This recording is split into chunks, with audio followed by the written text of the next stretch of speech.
ವೀಕ್ಷಕರೇ, ನಾನು ನಿಮ್ಮ ಕಣಜನಹಳ್ಳಿ ಶ್ರೀಧರ್. ಈ ದಿನ ನಾವು ಶಿರಾನಗರದ ಮಧ್ಯಭಾಗದಲ್ಲಿರ್ತಕ್ಕಂಥ ಹಾಗೂ ಮುಸ್ಲಿಮರೇ ಹೆಚ್ಚಾಗಿ ಇರ್ತಕ್ಕಂಥ ಪ್ರದೇಶದಲ್ಲಿರ್ತಕ್ಕಂಥ ಶ್ರೀ ರೇಣುಕಾದೇವಿ ಯಲ್ಲಮ್ಮ ದೇವಿ ದೇವಸ್ಥಾನವನ್ನು ನಿಮಗೆ ಈ ದಿನ ಪರಿಚಯಿಸ್ತಾ ಇದ್ದೀವಿ. ಈ ದೇವಸ್ಥಾನದ ಮೂಲ ವಿಗ್ರಹವನ್ನು ನಿಮಗೆ ತೋರಿಸ್ತಾ ಈ ದೇವಸ್ಥಾನದ ಸಮಗ್ರ ಇತಿಹಾಸವನ್ನು ನಿಮ್ಮ ಮುಂದೆ ಇಡಲಿಕ್ಕೆ ಪ್ರಯತ್ನ ಪಡ್ತಾ ಇದ್ದೀನಿ. ಈ ದೇವಸ್ಥಾನ ಇರೋದು ಮುಚ್ಚಿಗರಟ್ಟಿಯಲ್ಲಿ, ಶಿರಾನಗರದ ಮುಚ್ಚಿಗರಟ್ಟಿಯಲ್ಲಿ.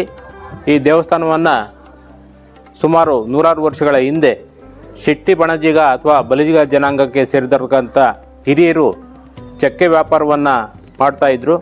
ಆ ಚಕ್ಕೆ ವ್ಯಾಪಾರಕ್ಕೋಸ್ಕರ ಅವರು ಕಾಡಿಗೆ ಹೋದಾಗ ಕಾಡಿನಲ್ಲಿ ಅವರು ದಣಿವಾರಿಸ್ಕೊಳ್ಳೋದಕ್ಕೆ ನೀರನ್ನು ಕುಡಿಯೋದಕ್ಕೆ ಹೋದಾಗ ಅಲ್ಲಿ ನಾನು ನಿಮ್ಮ ಜೊತೆ ಬರ್ತೇನೆ, ನನ್ನನ್ನು ಕರೆದುಕೊಂಡು ಹೋಗಿ ಅಂತ ಹೇಳಿ ಒಂದು ಅಶರೀರವಾಣಿ ಕೇಳಿಸುತ್ತೆ.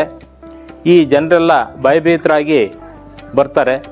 ಮತ್ತೆ ಹೋದಾಗಲೆಲ್ಲ ಇದೇ ರೀತಿ ಅವರಿಗೆ ಆ ಶರೀರವಾಣಿ ಕೇಳಿಸ್ತಾ ಇರುತ್ತೆ.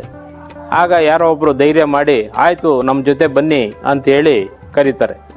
ಆ ಸಂದರ್ಭದಲ್ಲಿ ಅವರು ಬಂದು ನೀರನ್ನು ದಣಿವಾರಿಸ್ಕೊಂಡು ನೀರನ್ನು ಕುಡಿದು ಬಂದು ಚಕ್ಕೆ ಕಡಿಲಿಕ್ಕೆ ಪ್ರಾರಂಭ ಮಾಡ್ತಾರೆ. ಚಕ್ಕೆ ಕಡಿಲಿರ್ಬೇಕಾದ್ರೆ ಒಂದು ಚಕ್ಕೆಯನ್ನು ಒಂದು ಮರಕ್ಕೆ ಕೊಡಲಿ ಏಟನ್ನು ಹಾಕಿದಂಥ ಸಂದರ್ಭದಲ್ಲಿ ಒಂದು ಚಕ್ಕೆಯ ಆಕೃತಿಯಲ್ಲಿ ದೇವಿ ಆಕೃತಿಯನ್ನು ಬೀಳುತ್ತೆ ಕೆಳಕ್ಕೆ.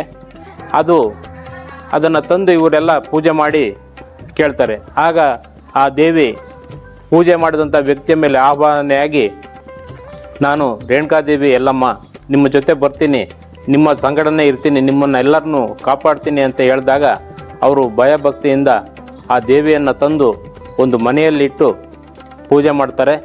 ಕೊನೆಗೆ ಒಂದು ಸಣ್ಣದಾದ ಗುಡಿಯನ್ನು ಕಟ್ಟಿ ಅಲ್ಲಿ ಆ ಚಕ್ಕೆಯ ಆಕೃತಿಯ ದೇವಿ ಕೃತಿಗೆ ಒಂದು ಬೆಳ್ಳಿಯ ಆಕೃತಿಯನ್ನು ಪ್ರತಿಷ್ಠಾಪನೆ ಮಾಡ್ತಾರೆ. ಪ್ರತಿಷ್ಠಾಪನೆ ಮಾಡಿ ಪೂಜೆ ಪುನಸ್ಕಾರಗಳು ನಡೀತಾ ಇರ್ತವೆ.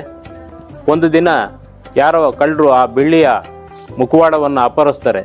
ಅಪಹರಿಸಿದಂಥ ಸಂದರ್ಭದಲ್ಲಿ ದೇವಿಯನ್ನು ಪ್ರಶ್ನೆ ಮಾಡಿದಾಗ ದೇವಿ ಹೇಳ್ತಾಳೆ, ನನಗೆ ಯಾವುದೇ ಬೆಳ್ಳಿ ಬಂಗಾರದ ಒಡವೆಗಳ ಒಂದು ನನಗೆ ಆಭರಣಗಳ ಆಕರ್ಷಣೆ ಇಲ್ಲ. ಆದ್ದರಿಂದ ನನಗೆ ಒಂದು ಮರದ ಕೆತ್ತನೆಯಲ್ಲಿ, ಅಂದರೆ ಕಾಷ್ಟ ಶಿಲ್ಪದಲ್ಲಿ, ಕಾಷ್ಟ ಅಂತಂದರೆ ಮರ, ಈ ಮರದಲ್ಲಿ ಅಂದರೆ ರಕ್ತಭೂತಾಳಿ ಅಥವಾ ರಕ್ತಚಂದನದ ಮರದಿಂದ ನನ್ನ ವಿಗ್ರಹವನ್ನು ಕಡಿಸಿ ಪ್ರತಿಷ್ಠಾಪನೆ ಮಾಡಿ ಪೂಜೆ ಮಾಡಿ ಸದಾ ನಿಮ್ಮನ್ನು ಕಾಪಾಡ್ತೀನಿ ಅಂತೇಳಿ ಪೂಜೆ ಮಾಡಿದವರ ಮೇಲೆ ಬಾಯಿಂದ ನುಡಿಸ್ತಾಳೆ ದೇವಿ. ಆಗ ರಕ್ತಭೂತಾಳಿ ಅಥವಾ ರಕ್ತಚಂದನದಿಂದ ಈಗಿರ್ತಕ್ಕಂಥ ದೇವಿಯನ್ನು ಪ್ರತಿಷ್ಠಾಪನೆ ಮಾಡ್ತಾರೆ. ಪ್ರತಿಷ್ಠಾಪನೆಯನ್ನು 1972ರಲ್ಲಿ ಪ್ರಾರಂಭ ಮಾಡಿ ಅಂದಿನಿಂದ ಇಂದಿನವರೆಗೂ ಅನೂಚಾನವಾಗಿ ಇಲ್ಲಿ ಪೂಜೆ ಪುನಸ್ಕಾರಗಳು ನಡ್ಕೊಂಡು ಬರ್ತಾ ಇದ್ದಾವೆ. ಈ ದೇವಿಯ ಒಂದು ವೈಶಿಷ್ಟ್ಯ ಏನಂತಂದರೆ, ಪ್ರತಿ ಮಂಗಳವಾರ ಮತ್ತು ಶುಕ್ರವಾರ ವಿಶೇಷ ಪೂಜೆ ನಡೀತದೆ, ದಿನನಿತ್ಯವೂ ಪೂಜೆ ನಡೀತದೆ. ಆದರೆ ಮಂಗಳವಾರ ಮತ್ತು ಶುಕ್ರವಾರ ವಿಶೇಷ ಪೂಜೆ ನಡೆಯುವ ಸಂದರ್ಭದಲ್ಲಿ ಹೂವಿನ ಪ್ರಸಾದ ಕೇಳುವಂಥ ಒಂದು ವಾಡಿಕೆ ಇದೆ. ಇಲ್ಲಿ ಪ್ರಸಾದವನ್ನು ಸಹ ತಾಯಿ ನೀಡ್ತಾಳೆ. ಇಲ್ಲಿರ್ತಕ್ಕಂಥ ಎಷ್ಟೋ ಜನ ಈ ದೇವಿಯ ಒಂದು ಭಕ್ತಿಗೆ ಮಾರು ಹೋಗಿದ್ದಾರೆ. ಕಾರಣ ಏನು ಅಂತಂದರೆ, ಈ ಎಲ್ಲ ಜನರ ಕಷ್ಟ ಸುಖಗಳನ್ನು ಈ ದೇವಿ ಪರಿಹರಿಸಿದ್ದಾಳೆ. ಎಷ್ಟೋ ಜನಕ್ಕೆ ಕಂಕಣ ಭಾಗ್ಯ ಇಲ್ದಿದ್ರೂ ಕೂಡ ಈ ದೇವಿಯ ನಡೆದುಕೊಂಡಂಥ ಸಂದರ್ಭದಲ್ಲಿ ಕಂಕಣ ಭಾಗ್ಯವನ್ನು ಈ ತಾಯಿ ಕರುಣಿಸಿದ್ದಾಳೆ. ಹಾಗೆಯೇ ಸಂತಾನ ಇಲ್ಲದೆ ಇರ್ತಕ್ಕಂತಹವ್ರಿಗೂ ಸಹ ಈ ತಾಯಿ ಸಂತಾನವನ್ನು ಕರುಣಿಸಿದ್ದಾಳೆ. ಹಾಗೆ ಎಷ್ಟೋ ರೋಗ ರುಜಿನಗಳನ್ನು ಈ ತಾಯಿ ವಾಸಿ ಮಾಡಿದ್ದಾಳೆ. ಇಲ್ಲಿ ಯಾವುದೇ ಧರ್ಮಗಳ ಹಂಗು ಇಲ್ಲದೆ ಎಲ್ಲರೂ ಕೂಡ, ಅದು ಮುಸ್ಲಿಂ ಇರ್ಬೋದು, ಹಿಂದೂ ಇರ್ಬೋದು, ಎಲ್ಲ ಜಾತಿ ಜನಾಂಗದವರು ಕೂಡ ಈ ದೇವಿಗೆ ಸಮರ್ಪಣಾ ಭಾವದಿಂದ ನಡೆದುಕೊಳ್ತಾ ಇದ್ದಾರೆ. ಆ ಸಮರ್ಪಣಾ ಭಾವದಿಂದ ನಡೆದುಕೊಂಡಂಥ ಭಕ್ತರಿಗೆ ಈ ದೇವಿ ಯಾವತ್ತೂ ಕೂಡ ಅನ್ಯಾಯ ಮಾಡಿಲ್ಲ. ಎಲ್ಲವನ್ನೂ ಕೂಡ ಸುಸೂತ್ರವಾಗಿ ನೆರವೇರಿಸಿ ಅವರ ಕಷ್ಟ ಕಾರ್ಪೆಟ್ಗಳನ್ನು ದೂರ ಮಾಡಿದ್ದಾಳೆ. ಈ ದೇವಸ್ಥಾನ ಇವತ್ತು ಈ ಸ್ಥಿತಿಯಲ್ಲಿರೋದಕ್ಕೆ ಆ ದೇವಿಯಲ್ಲಿರ್ತಕ್ಕಂಥ ಶಕ್ತಿಯ ಕಾರಣ ಅಂತೇಳಿ ಜನ ಕೂಡ ನಂಬ್ತಾ ಇದ್ದಾರೆ. ಈ ದೇವಸ್ಥಾನದ ವೈಶಿಷ್ಟ್ಯ ಅಂತಂದರೆ, ಈಗಲೂ ಕೂಡ ಈ ದೇವಸ್ಥಾನಕ್ಕೆ ಗೇಟನ್ನು ಕೂಡ ಹಾಕೋದಿಲ್ಲ ಯಾರು ಕೂಡ. ಇಲ್ಲಿ ಬೇರೆ ವರ್ಗದ ಬೇರೆ ಧರ್ಮದ ಜನಗಳಿದ್ರೂ ಕೂಡ ಎಲ್ಲರೂ ಕೂಡ ಈ ದೇವಸ್ಥಾನವನ್ನು ಒಂದು ಅಚ್ಚುಕಟ್ಟಾಗಿ ಇಡೋದಕ್ಕೆ ಪ್ರಯತ್ನ ಪಡ್ತಾರೆ. ಮತ್ತು ಅವರೇ ಕೂಡ ಸಾಯಂಕಾಲದ ಹೊತ್ತು ದೀಪ ಕೂಡ ಹಾಕೋ ಅಂಥ ವ್ಯವಸ್ಥೆಯನ್ನು ಅವರೇ ಮಾಡ್ತಾ ಇದ್ದಾರೆ. ಅಂದರೆ ಈ ದೇವಿಯ ಮಹಿಮೆ ಎಷ್ಟಿರಬೇಕು ಅಂತೇಳಿ ನಿಮಗಾಗಲೇ ಗೊತ್ತಾಗಿರಬೇಕು. ಈಗ ಆ ದೇವಿಯ ದಿವ್ಯ ದರ್ಶನವನ್ನು ನಿಮಗೆ ಮಾಡಿಸ್ತಾ ಇದ್ದೀವಿ. ಬನ್ನಿ ನೋಡಿ, ಆ ದೇವಿಯ ಆಶೀರ್ವಾದವನ್ನು ನೀವೆಲ್ಲರೂ ಪಡೀರಿ.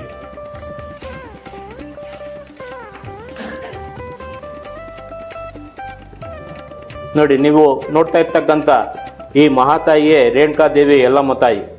ಈ ರೇಣುಕಾದೇವಿ ಯಲ್ಲಮ್ಮ ತಾಯಿ ಈ ಎಲ್ಲವೂ ಕೂಡ ನೀವು ಕಲ್ಲಿನ ಶಿಲ್ಪದಲ್ಲಿ ಕಾಣ್ತಾ ಇದ್ದೀರಾ.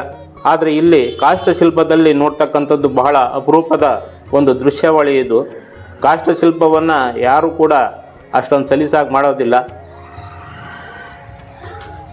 ಇದೊಂದು ವಿಶೇಷ. ಇಲ್ಲಿ ಕಾಷ್ಟಶಿಲ್ಪದ ವಿಗ್ರಹ, ಇಲ್ಲಿ ವಿಶೇಷವಾದಂಥ ಒಂದು ಕಾಷ್ಟಶಿಲ್ಪದ ವಿಗ್ರಹದ ಮೂಲಕ ರೇಣುಕಾದೇವಿ ಯಲ್ಲಮ್ಮನನ್ನು ಇಲ್ಲಿ ಪ್ರತಿಷ್ಠಾಪನೆ ಮಾಡಿದ್ದಾರೆ. ಎಲ್ಲರೂ ಕೂಡ ಬಂದು ಈ ದೇವಿಯ ಆಶೀರ್ವಾದವನ್ನು ಪಡೆದು ತಮ್ಮ ಎಲ್ಲ ಕಷ್ಟ ಕಾರ್ಪಣ್ಯಗಳನ್ನು ದೂರ ಮಾಡಿಕೊಂಡು ಭಕ್ತಿಗೆ ಶರಣಾಗಿ ಅಂತೇಳಿ ನಾನು ನಿಮ್ಮಲ್ಲಿ ಕೇಳ್ಕೊಳ್ತಾ ಇದ್ದೆ. ನಮ್ಮ ಹೆಸರು SP ಶ್ರೀನಿವಾಸು, ದೇವಸ್ಥಾನದ ಅಧ್ಯಕ್ಷರು ಕಾರ್ಯದರ್ಶಿದ್ದಾರೆ. ಈ ದೇವಸ್ಥಾನ ನಮಗೆ ಹಿಂದಿನ ಕಾಲದವರು ವಲಸೆ ಹೋದಾಗ ಅವರು ಊಟ ತಿಂಡಿಗೆ ವಿಶ್ರಾಂತಿ ತೊಗೊಂಡಿದ್ರು. ಆವಾಗ ಒಂದು ಮರದಲ್ಲಿ ವಿಶ್ರಾಂತಿ ತೊಗೊಂಡ್ರು. ಆಗ ವಿಶ್ರಾಂತಿ ತಗೊಂಡ ನಂತರ ಅಮ್ಮ ಅಲ್ಲೆಲ್ಲೋ ಇದ್ಕೊಂಡು ನಾನು ಬರ್ತೀನಿ ಅಂತ ಹೇಳಿ ಅವರಿಗೆ ಆಹ್ವಾನ ಕೊಡ್ತಾಯಿತ್ತು. ಸರಿ ಅಂತೇಳಿ ಅವ್ರ ಜೊತೆಯಲ್ಲೇ ಬಂದುಬಿಡ್ತೀವಿ ಅಮ್ಮ. ಅಂದರೆ ನಮ್ಮ ತಾತಾರ ಅಂತ ಮೂಲ ಜೊತೆಯಲ್ಲೇ ಇದು ಮನೇಲಿ ಇತ್ತು. ಸುಮಾರು ವರ್ಷಗಳಿಂದ ಮನೇಲೇ ಇತ್ತು. ಒಬ್ಬೊಬ್ಬರು ಒಂದೊಂದು ವರ್ಷ ಪೂಜೆ ಮಾಡ್ಕೊಂಬರ್ತಾರೆ ತಾತಾರು. ನಂತರ ಇದು ಟೆಸ್ಟು ಇದಾಗದಲ್ಲಿ ನಮ್ಮ 9ನೇ ಇಸ್ವಿಲಿ ಇದು ಟೆಸ್ಟ್ ಓಪನ್ ಆಯಿತು. ಅದರಿಂದ ಸ್ವಲ್ಪ ಅಭಿವೃದ್ಧಿ ಆಗ್ತಾಯಿದೆ. ಕೃಷ್ಣಮೂರ್ತಿ ಈ ದೇವಸ್ಥಾನದ ಅರ್ಚಕರು. ನಮ್ಮ ಈ ದೇವಸ್ಥಾನ ಪೂರ್ವಜರಿಂದ ಬಂದಿದ್ದು. ಈಗ ಪೂಜೆ ಪುನಸ್ಕರಣೆಯಿಂದ ಚೆನ್ನಾಗಿ ನಡೀತಾ ಇದೆ. ಇಲ್ಲಿ ಯಾರಿಗೆ ಕಂಕಣ ಭಾಗ್ಯ ಇರಲ್ವೋ ಅವರೆಲ್ಲ ಬಂದು ಇಲ್ಲಿ ದೇವಿನ ಹರಕೆ ಹೊಡ್ಕೊಂಡ್ರೆ ಕಂಕಣ ಭಾಗ್ಯ ನೆರವೇರುತ್ತೆ. ಹಾಗೂ ಮಕ್ಕಳಿಲ್ದವ್ರಿಗೆ ಮಕ್ಕಳಾಗ್ತವೆ ಈ ತಾಯಿ ಸೇವೆ ಮಾಡಿದರೆ. ಅನೇಕ ರೋಗ ರುಜಿನಗಳು ಇಲ್ಲಿ ವಾಸಿ ಆಗ್ತದೆ. ಸುಮಾರು ವರ್ಷಗಳಿಂದ, ನೂರಾರು ವರ್ಷಗಳಿಂದ ಇದು ಮನೆಯಲ್ಲೇ ಇತ್ತು.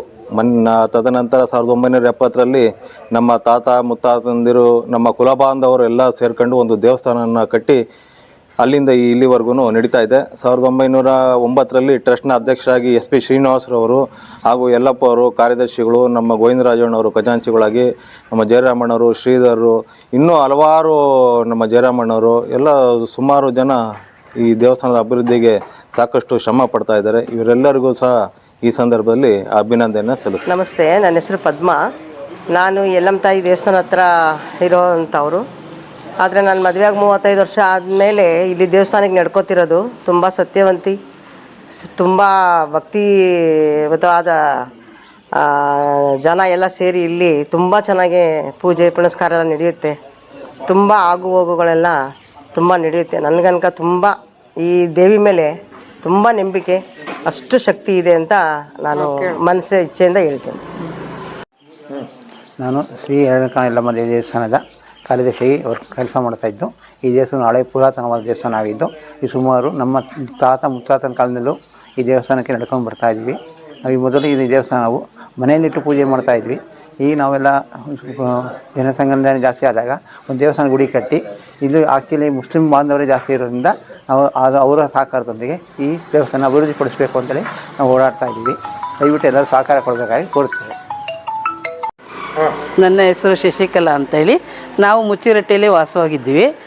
ಆದರೆ ನಮ್ಮ ಯಲ್ಲಮ್ಮ ತಾಯಿ ದೇವಸ್ಥಾನ 1970ರಲ್ಲಿ ಪ್ರಾರಂಭವಾಗಿ ಇಲ್ಲಿವರೆಗೂ ಇಷ್ಟು ಮುಸ್ಲಿಮ್ಸ್ ಏರಿಯಾದಲ್ಲಿದ್ದು ಇಷ್ಟು ಮುಂದೆ ಬಂದಿದೆ. ಸ್ವಲ್ಪ ಇನ್ನೂ ಚೆನ್ನಾಗೇ ಮುಂದುವರಿ ಎಲ್ಲ ಜನ ಸೇರಿ ಸರ್ವ ಜನಾಂಗದವರು ಬಂದು ಇಲ್ಲಿ ಸೇವೆ ಸಲ್ಲಿಸ್ತಿದ್ದಾರೆ. ಪೂಜೆಗಳು ಚೆನ್ನಾಗಿ ನಡೀತಾ ಇದೆ. ಇನ್ನೂ ಸ್ವಲ್ಪ ಅಭಿವೃದ್ಧಿ ಹೊಂದಲಿ ಅಂತೇಳಿ ನಮ್ಮ ಟ್ರಸ್ಟ್ನವರು ತುಂಬ ಸಾಹಸ ಮಾಡ್ತಾ ಇದ್ದಾರೆ. ಆದರೆ ಇನ್ನೂ ಸ್ವಲ್ಪ ಯಾಕೋ ಹಿಂದೆ ಹೋಗ್ತಾ ಇದೆ. ಇವಾಗ ಎಲ್ಲರೂ ಸಹಕಾರ ಮಾಡಿ ಒಂದುಗೂಡಿಸಿ ಚೆನ್ನಾಗಿ ಮಾಡಲಿ ಅಂತೇಳಿ ನಾನು ಕೇಳ್ಕೊತಿದ್ದೀನಿ.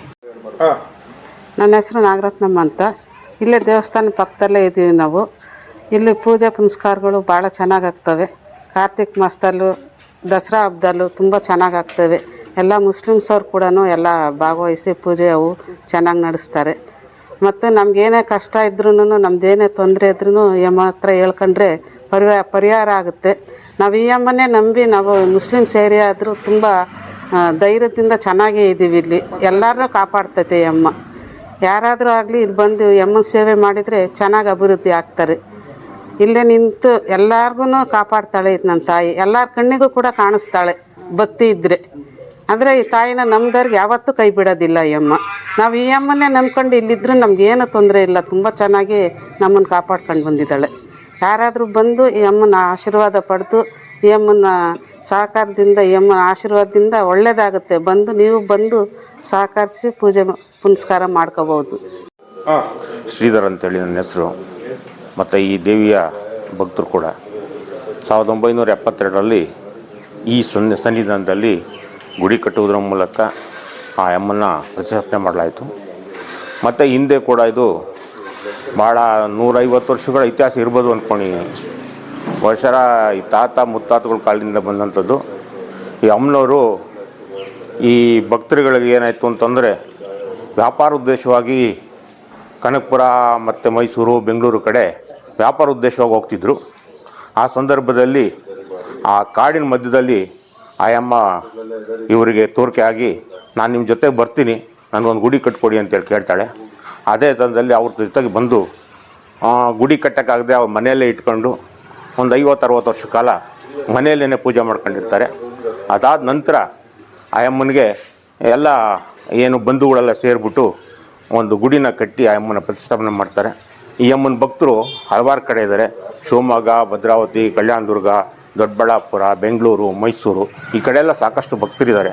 ಹಬ್ಬ ಹುಣ್ಣಿಮೆಗಳಲ್ಲಿ ಮತ್ತು ವಿಶೇಷದಲ್ಲಿ ದಸರಾದಲ್ಲಿ ಎಲ್ಲ ಭಕ್ತರುಗಳು ಬಂದು ಆ ಅಮ್ಮನ ಸೇವನೆ ಮಾಡೋದ್ರ ಮುಖಾಂತರ ಆ ಅಮ್ಮನ ಕೃಪಾಶೀರ್ವಾದನ ತಗೊಳ್ತಿದ್ದಾರೆ.